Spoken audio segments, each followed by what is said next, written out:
Hello, मेरा नाम doctor Monika है और आज हम बहुत इंपॉर्टेंट टॉपिक के बारे में डिस्कस करने के लिए मिले हैं। टॉपिक है एलर्जी। एलर्जी से आजकल हर तीसरा बंदा सफ़र कर रहा है। किसी को किस चीज़ से एलर्जी है, किसी को किस चीज़ से एलर्जी है, किसी को किस चीज़ से एलर्जी है। मैं एलर्जी का इंट्रोडक्शन तो नहीं दूंगी क्योंकि जो हर बंदा सफ़र कर रहा है उसको मालूम है कि एलर्जी उसको किस चीज़ से है और वो उसके बारे में सब कुछ जान चुका होता है, सारी हिस्ट्री पढ़ चुका होता है कि हम इस चीज़ से एलर्जी है या मतलब हम इस चीज़ से सफ़र कर रहे हैं। किसी को मिल्क से एलर्जी होती है, किसी को व्हीट से एलर्जी होती है, किसी को वेदर चेंज होने से एलर्जी होती है, किसी को ड्राई फ्रूट से एलर्जी हो जाती है, किसी को बहुत सारे एग्जाम्पल है। हर बहुत सारी चीज़ों से हमें एलर्जी से लोग सफ़र कर रहे होते हैं। बट हमने कभी ये नोटिस किया है कि हमें ये चीज़ें बचपन से क्यों नहीं थी, ये उन चीज़ों के लिए हमारी बॉडी हाइपर एक्टिव पहले क्यों नहीं थी। भाई वेदर चेंज होता था तब हम जुकाम या हमें फ्रिक्वेंटली जुकाम नहीं लग रही होती थी, तो ये क्यों लग रहा होता है, हम लोग इन चीज़ों से सफ़र क्यों कर रहे होते हैं। कभी नोटिस किया कि अचानक से हमारी बॉडी उस चीज़ के लिए हाइपर एक्टिव कैसे हो गई। वेदर चेंज हुआ, हमारी बॉडी हाइपर एक्टिव हो गई। हम मिल्क से पहले बचपन से हम दूध पी रहे हैं, मिल्क ले रहे हैं, हमें इश्यूज नहीं है। कई लोगों को बचपन से इश्यूज होते हैं, उनको अलग इश्यूज होते हैं, उनका जेनेटिक इश्यूज होते हैं, उनको बर्थ में कुछ ना कुछ इश्यूज होते हैं बर्थ के टाइम पे।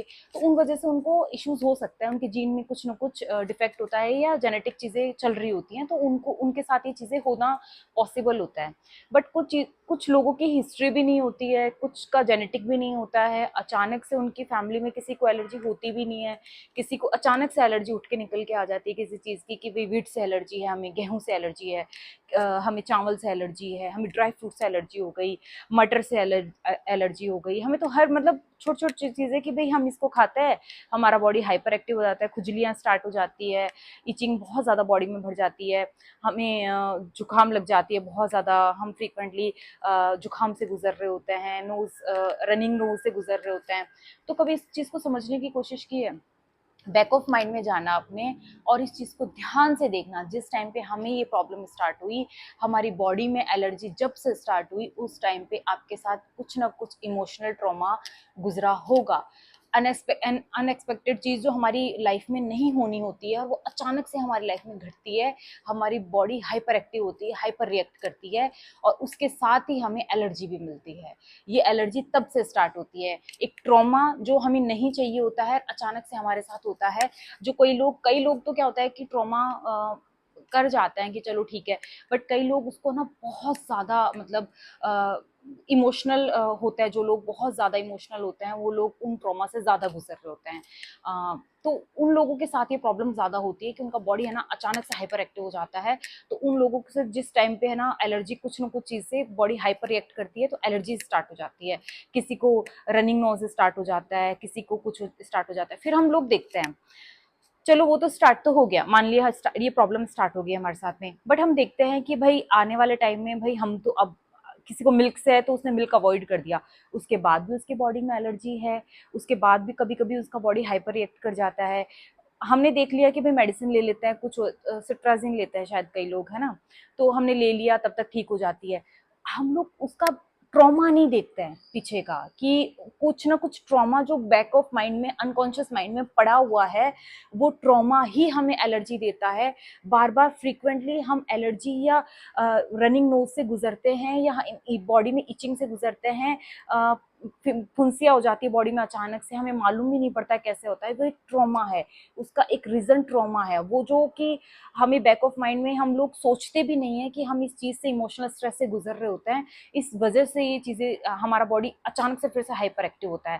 भाई मिल्क छोड़ दिया मैंने, भाई मैंने व्हीट छोड़ दिया कि मेरे को व्हीट से एलर्जी है, मैंने ड्राई फ्रूट से एलर्जी है, मैंने ड्राई फ्रूट छोड़ दिए, उसके बाद मेरी बॉडी क्यों हाइपर रिएक्ट कर रही है, आज मुझे फिर से वो प्रॉब्लम क्यों आ रही है। भाई मैंने तो व्हीट नहीं लिया बिल्कुल भी, फिर भी मेरी बॉडी हाइपर रिएक्ट कर गई, फिर भी मेरी बॉडी अचानक से रैशेज आ गए, मैं खुजली करने लग गया, या मैं रनिंग नोज से गुजर रहा हूँ, क्यों रनिंग नोज से गुजर रहा हूँ, क्यों मेरे साथ ऐसा हुआ, क्यों अचानक से, अब तो वेदर भी चेंज नहीं हुआ, फिर ऐसा कैसे हुआ। हम रीजन है ना एनवायरनमेंट में ढूंढ रहे होते हैं, उस प्रोडक्ट में ढूंढ रहे होते हैं, हम सोच रहे होते हैं कुछ ना कुछ तो खाया ही होगा हमने, फिर कुछ ऐसा वहां कुछ खा लिया होगा, फिर व्हीट का ऐसा कुछ चला गया होगा, या ड्राई फ्रूट्स इसमें चले गए होंगे, या हम चावल इसमें चले गए होंगे हमारे खाने के साथ में, इसलिए हमें ये एलर्जी हो गई है। नहीं, कभी सोचा है जो चीज़ आपके साथ बचपन से ही नहीं हुई है, अचानक से आप 25-30 की उम्र में आते हो या 35 की उम्र में होते हो, आपकी बॉडी किसी प्रोडक्ट को लेके, भाई तुम्हारी बॉडी बॉडी पहले तो उस चीज़ के लिए हाइपर एक्टिव नहीं थी, अब अचानक से कैसे हाइपर एक्टिव हुई? आप समझ रहे हो? तो आप ये कोशिश कीजिए कि उस ट्रॉमा को आप, जो ट्रॉमा आपको मिला है ना, उसको पहले ब्रेन से, अनकॉन्शियस माइंड से निकालना स्टार्ट कीजिए। तब अगर जब तक वो नहीं निकलेगा, आपके अंदर से वो भड़ास नहीं निकलेगी जो अंदर पड़ी है उस ट्रॉमा की, तब तक आप उस एलर्जी से कंसिस्टेंट प्रॉब्लम, आप लाइफ टाइम उसको लेके बैठे रहोगे। आप हमेशा रीजन देते रहोगे, भाई जुकाम हो गई, फिर हमने खा ली दवाइयाँ, फिर हमें ये प्रॉब्लम हो गई, हमने फिर दवाइयाँ खा ली, हमें फिर हमने कुछ नहीं खाया, फिर उसके बाद भी हमें ये क्यों एलर्जी वापस से हो गई, हमने तो ऐसा कुछ प्रोडक्ट नहीं लिया जिससे हमें एलर्जी हो जानी चाहिए थी, हमने तो अभी बहुत ध्यान रखा था हमारी बॉडी को लेके, फिर हमें एलर्जी से कैसे निकलना पड़ रहा है, अचानक से हमारे साथ ऐसे मतलब इचिंग वापस बॉडी में स्टार्ट हो गई है। आप एक बार नोटिस करिए, आप एक बार जाकर देखिए कि वो जो ट्रॉमा है वो वापस से आपके लाइफ में कुछ ना कुछ उससे रिलेटेड आया होगा वापस से। आप जैसे ही वो ट्रॉमा या वैसे इमोशनल ट्रॉमा आपकी लाइफ में फिर से घूम के आता है, आपकी बॉडी फिर से हाइपर रिएक्टिव होती है, और हाइपर एक्टिव होती है तो आपको वो एलर्जी के सिम्टम फिर से बॉडी में दिखाई देते हैं। और अगर आपको मेरी इन्फॉर्मेशन अच्छी लगी हो तो मुझे आगे फॉलो करिए। Thank you so much. Thank you.